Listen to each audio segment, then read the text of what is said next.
जय गुरु जी संगत जी, शुक्राना गुरु जी संगत जी।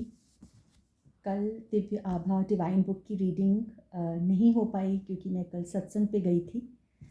आज हम डिवाइन बुक दिव्य आभा का जो सत्संग पढ़ेंगे, सुनेंगे और कोशिश करेंगे कि हम और भी संगत तक पहुंचाएं। वो है सपरिवार गुरु जी के कमल चरणों में। ये सत्संग बहुत प्यारा सा जीपी सिंह अंकल जी का है, दिल्ली से। आज हम उनका सत्संग पढ़ेंगे। ये सब प्यारे प्यारे जो सत्संग हैं गुरु जी महाराज के, बहुत भाव से संगत जी ने लिख के दिए थे गुरु जी को। गुरु जी ने सब संगत जी से उनके एक्सपीरियंसेस लिखवाए थे।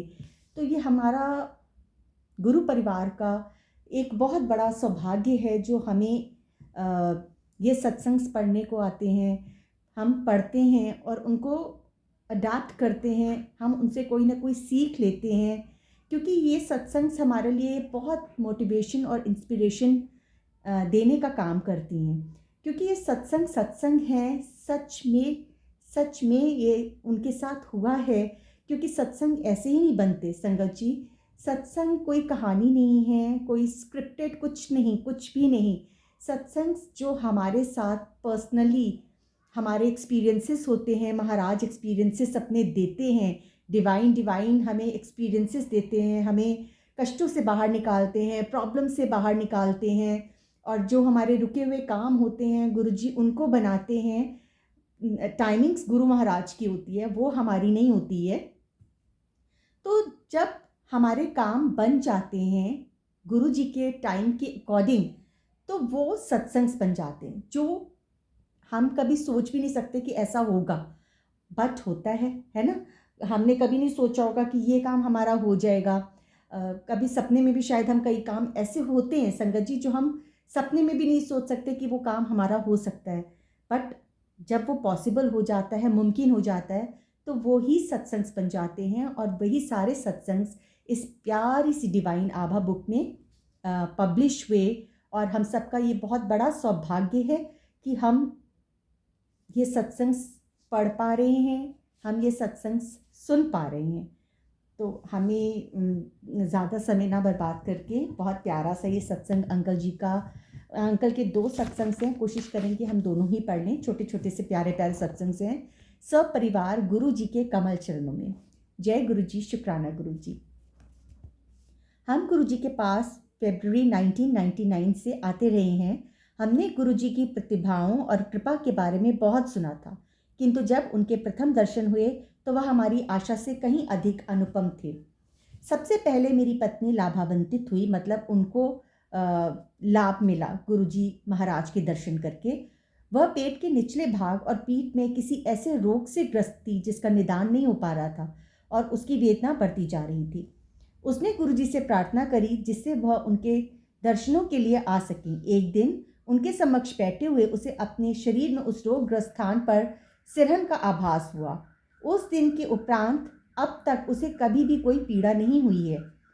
मेरे बच्चों को भी गुरु कृपा का सौभाग्य मिला है। मेरी बेटी पढ़ाई में अच्छी नहीं थी और 10वीं कक्षा में वह द्वितीय श्रेणी में उत्तीर्ण हुई थी, पर 12वीं कक्षा में गुरुजी उसके साथ थे और उसे उसमें उत्तम अंक प्राप्त हुए। इंद्रप्रस्थ महाविद्यालय में कानून के 5 वर्षीय पाठ्यक्रम की प्रवेश परीक्षा में भी उसे अति उच्च स्थान प्राप्त हुआ। अध्ययन के अंतिम वर्ष में उसे अपना प्रशिक्षण एक अति विशिष्ट कानून संस्था के साथ किया और अब तक एक उत्तम स्थान पर वह कार्यरत है। मेरे पुत्र की समस्या भिन्न प्रकार की थी। वह उग्र स्वभाव का था और किसी का कहना नहीं मानता था। उसका अध्ययन में भी मन नहीं लगता था और हम सब उसके बारे में चिंतित रहते थे।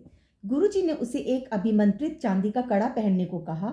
शीघ्र ही उसमें अभूतपूर्व परिवर्तन दिखाई दिया और वह ठीक से अध्ययन करने लगा।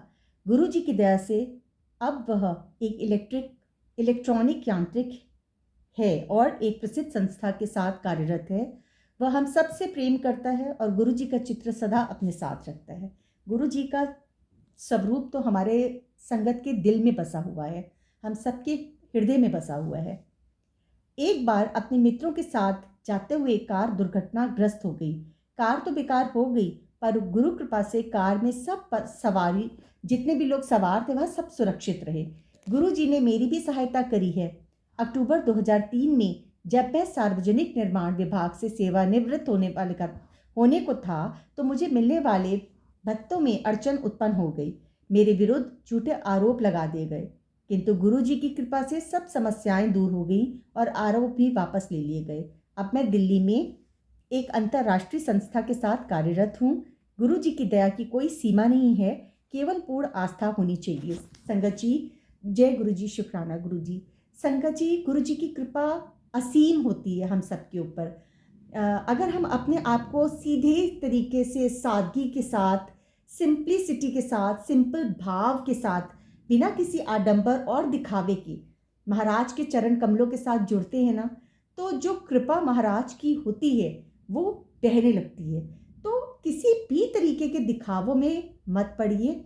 सादगी के साथ, बिल्कुल सादगी के साथ आप अपने गुरुजी के चरण कमलों के साथ जुड़िए, उनसे प्रार्थना कीजिए, उनसे अपने मन की बात कीजिए, उनसे अरदास कीजिए। गुरु जी अपनी सब संगत की बात को सुनते हैं और सही समय होने पर वो उसको ज़रूर पूरा भी करते हैं। बस हमें किसी भी तरीके के बहकावों में लोगों के नहीं आना है, क्योंकि आजकल आप देख रहे हो बहुत तरह तरह की बातें होने लग गई हैं, है ना। सबको पब्लिसिटी चाहिए गुरु जी के नाम से। आप किसी भी तरह की इस तरह की बातों में मत आइए। सिंपल अपना कनेक्शन रखिए गुरु जी के साथ बस, और किसी तरह की बातों में मत आइए। अंकल का ही दूसरा सत्संग है, गुरु नानक के दर्शन। जय गुरु जी, शुक्राना गुरु जी। एक बार गुरु जी एक विवाह समारोह में चंडीगढ़ गए थे और हम उनके साथ थे। उन्होंने हमें स्वर्गीय श्री गिल के घर जाने का आदेश दिया। उनका घर गुरु जी के मंदिर की भांति सजा हुआ था। गुरु जी की जीवनाकार चित्र और मंदिर के प्रतिरूप में सजे भवन में दिव्यता झलक रही थी। वहीं पर गुरु जी के एक चित्र को देखते हुए उनके मस्तक में गुरु नानक जी का चेहरा दिखाई दिया। हमें पता लगा कि गुरु जी वहाँ पर कुछ घंटे रहे थे। पूरे वातावरण में गुरु जी की सुगंध आ रही थी। एक अन्य अवसर पर जब मेरी पत्नी गुरु जी के समक्ष ध्यान मुद्रा में थी, तो उसे गुरु जी के हाथ में पकड़े हुए ग्लास में सर्प दिखाई दिया। आज भी हम उन्हें अपने आसपास अनुभव कर सकते हैं, जैसे वह हमें अपना आशीष और सुरक्षा दे रहे हैं। उनकी शरण में आए हुए भक्तों की बढ़ती हुई संख्या देखकर हमें अति प्रसन्नता होती है। जीपी सिंह अंकल जी का दिल्ली से ये बहुत खूबसूरत प्यारा सत्संग था। और संगत जी, सच में गुरु जी जैसा उनकी संगत के मन में भाव होता है, गुरु जी उनको वैसे ही रूप में दर्शन देते हैं।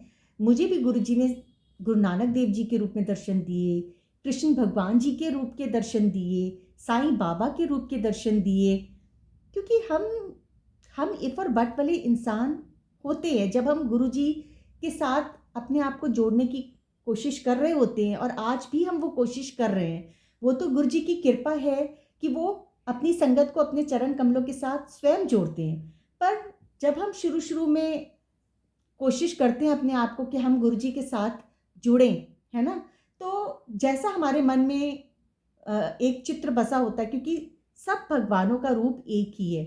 आप कहीं भी माथा टेकें, आप जिस भी सुप्रीम पावर को, डिवाइन पावर को मानते हो, आपका भाव उन्हीं के चरण कमलों में चला जाएगा।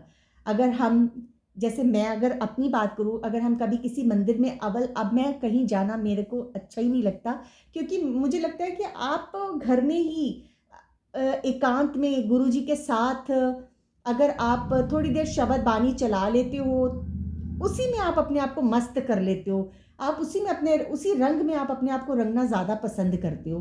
पर फिर भी अगर आप कहीं जाते हैं, किसी मंदिर में, टेम्पल में, चर्च में, गुरुद्वारे में, कहीं भी जाते हैं, तो ईश्वर तो एक ही है, एक ही रूप है, सब रूप अलग अलग हैं। तो गुरु जी की असीम कृपा हम सब संगत के ऊपर इसी तरीके से पड़ती रहे, उनकी नजरे करम हम पर होती रहे। गुरु जी हमें हर जन्म में अपनी संगत बनाएं, ये हमेशा हमें प्रे करनी चाहिए, गुरु जी से अरदास करनी चाहिए कि गुरु जी आप ही हमारे गुरु महाराज बनना और हमें अपनी संगत बनाना। संगत जी, गुरु जी हम सबको ब्लेस करें, हम सबका कल्याण करें। कल हम एक और प्यारे से सत्संग को पढ़ेंगे, सुनेंगे और भी संगत तक पहुंचाने की कोशिश करेंगे। जय गुरु जी, शुक्राना गुरु जी, जय गुरु जी।